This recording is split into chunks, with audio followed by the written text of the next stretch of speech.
Lá, porque a Ancine, que é a Agência Nacional de Cinema, concedeu o registro de obra estrangeira de Dark Horse, filme sobre a trajetória do ex-presidente Jair Bolsonaro, que terá 1 hora e 40 minutos de duração e será distribuído pela Europa Filmes.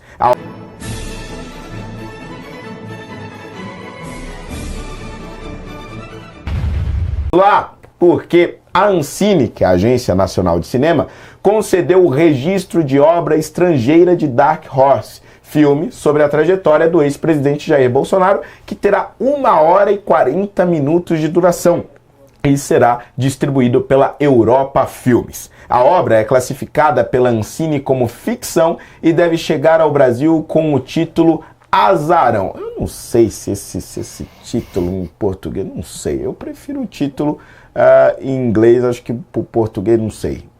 Acho que não bateu, mas tudo bem. O registro é uma das etapas necessárias para que o filme possa ser lançado comercialmente no Brasil, mas ainda não libera a produção para chegar aos cinemas. A distribuidora precisa agora solicitar o certificado de registro de título necessário para a exibição e a comercialização da obra nos segmentos regulados pela Ancine, ou seja, aquela boa e velha burocracia brasileira, né? Até porque, mas convenhamos, né? Barrar o filme seria um absurdo completo, né? Não tem razão para isso e acho que traria mais problemas para o governo Lula. Os produtores tinham a intenção de lançar o filme antes das eleições deste ano, mas a previsão é que seja lançado entre novembro e dezembro após as eleições. Vale lembrar que a Polícia Federal ainda investiga repasses de Daniel Vorcaro para a produção do filme, bem como o uso de emendas parlamentares para o financiamento da obra.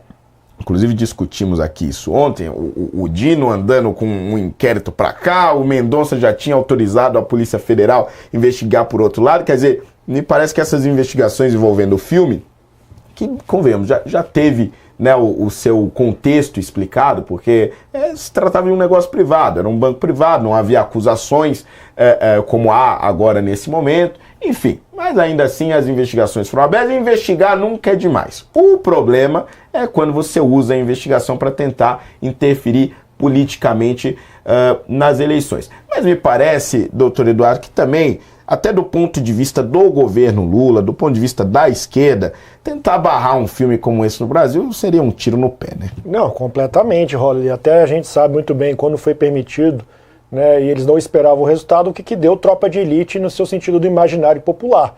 Né? Ali você pode colocar como base do imaginário popular, inclusive na parte da produção cultural, o embrião da direita brasileira. Foi ali o Capitão Nascimento, que era para ser um vilão, e as pessoas gostaram. Então foi um tiro no pé. O Dark Horse, em inglês, seria uma espécie de azarão mesmo, caso de apostas, né, de cavalo. Então eu acho que faz até, de certa forma, um sentido.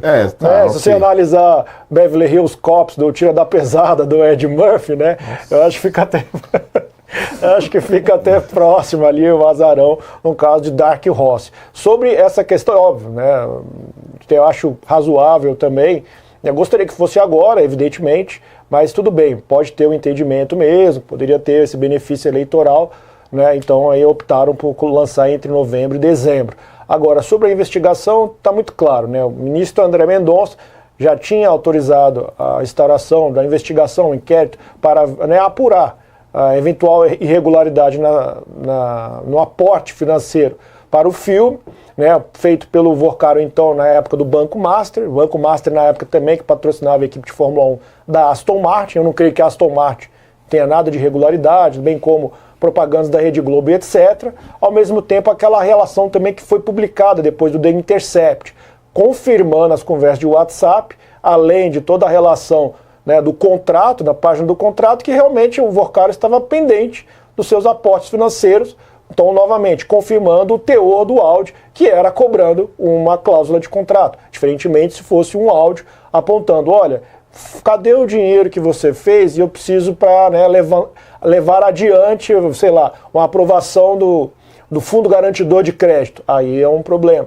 Aí seria um problema, obviamente, que aí está muito configurada a corrupção. Não era o caso. O caso estava muito claro pela documentação, pelo contrato. tanto as mensagens publicadas do The Intercept acabou ajudando, de certa forma, a história, como as conversas de WhatsApp informando que ele realmente estava pendente. Ele, Daniel Vorcaro, conversando com o assessor dele. Então é isso. Então vamos aguardar o lançamento. Evidentemente tem o Dick Caviezel, aí todo mundo conhece, do Paixão de Cristo. Vamos ver se vai ser um filme bom no seu sentido de, vamos dizer, na parte técnica, né? Se é um filme agradável. Torcemos que seja, o Holiday. Pois é. E eu acho, Wellington, que toda essa polêmica em torno do filme, questão da investigação e tal, acabou gerando mais suspense em torno disso tudo. E acho que, no fim, acaba servindo até mesmo como uma publicidade, né? Não? Do ponto de vista comercial. Do ponto de vista comercial. Não dá para negar que alavancou, né? Gerou o fator curiosidade, inclusive para as pessoas verificarem se de fato valeu essa grana toda. Verdade. E quando saiu o roteiro, né? Que primeiro o pessoal sacaneou mandando o roteiro. Ficou uma coisa meio, nossa, parece, né? Parece que o pessoal comeu cogumelos aí antes de fazer o filme. Mas quando saiu o trailer... Cogumelo, não tô querendo homenagear nenhum candidato a presidente aqui, mas...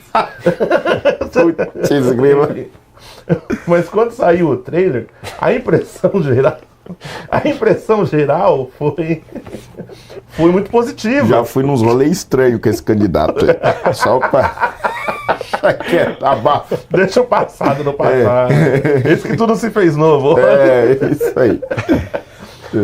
Quando saiu o trailer do Dark Horse, todo mundo ficou positivamente surpreso, falando, olha, tudo bem, tem questões aí estranhas com o filme, com o contrato, mas o filme tá bem feito.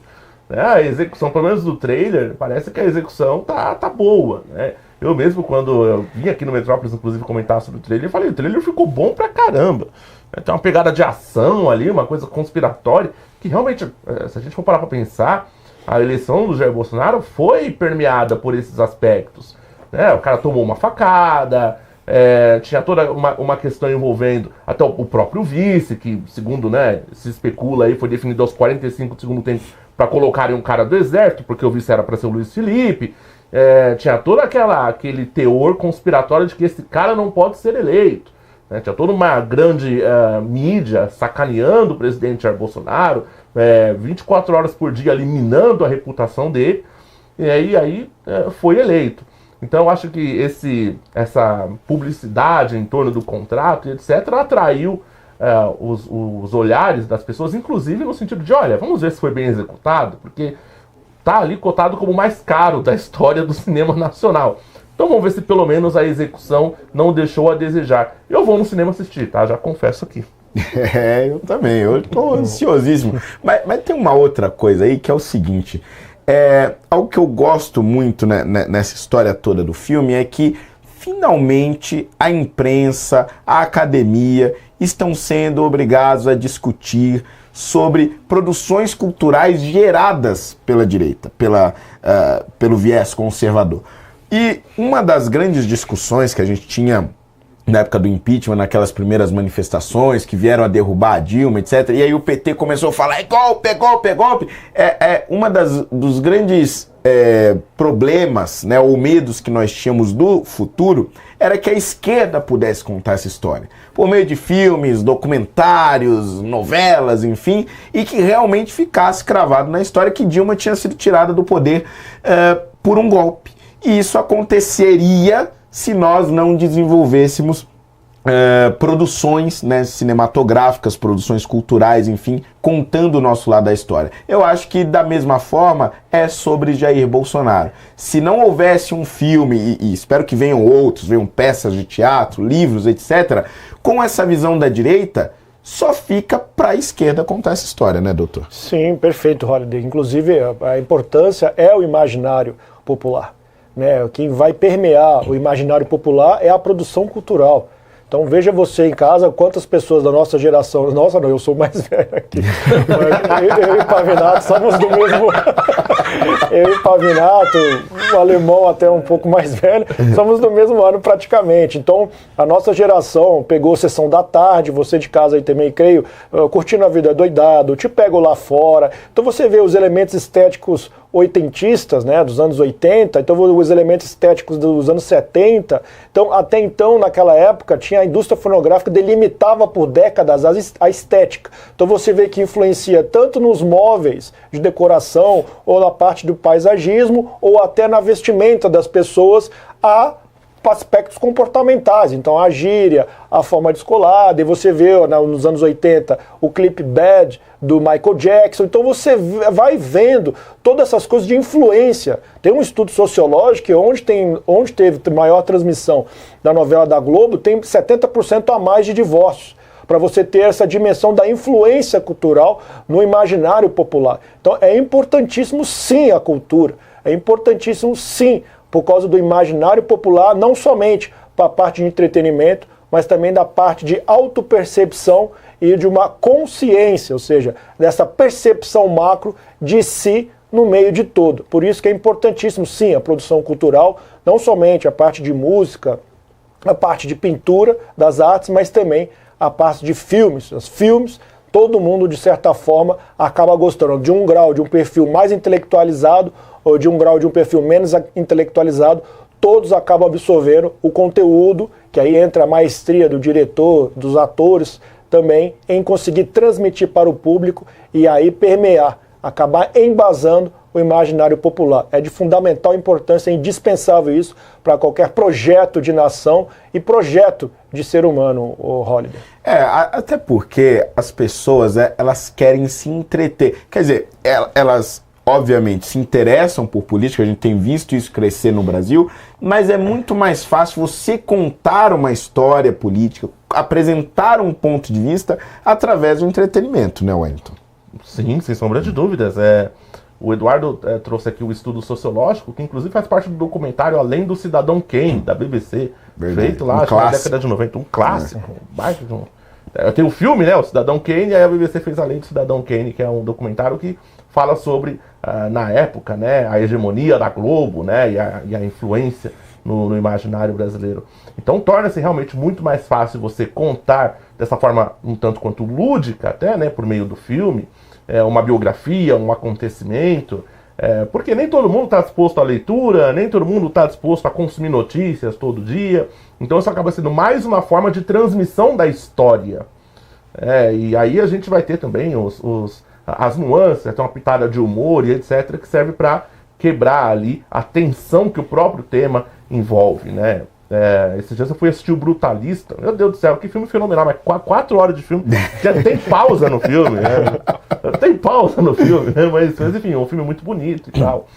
Quem não lembra da Lista de Schindler, né? Um filme pesado, um filme denso. Quem não se compadece dos judeus assistindo a Lista de Schindler tá morto por dentro.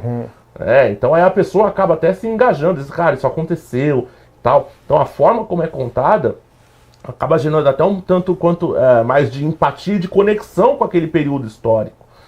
Então é uma coisa muito importante nós fazermos essa guerra cultural. É algo que a gente não pode deixar de lado, né? Eu tenho visto muitas das vezes a direita se empenhando muito mais em questões eleitorais, em cargos, etc., e deixa essa guerra cultural de lado.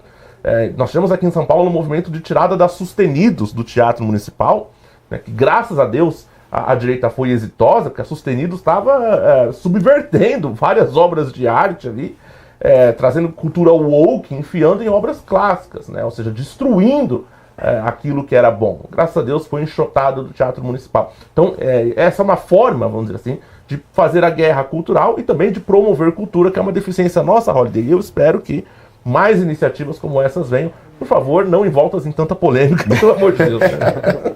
Mas, antes da gente ir para nossa próxima pauta, eu vou chamar os comerciais para você que está nos assistindo aí pela TV. Já já a gente volta, mas continuamos aqui no YouTube. Pois é, né? Nem todo filme que a gente lançar precisa vir com tanto problema. Vamos lá. O senador e candidato... Eu podia estar roubando, eu podia estar matando, eu podia estar me prostituindo, não podia estar nada disso. Eu quero só te fazer um pedido simples, um pedido para você que acompanha o meu trabalho.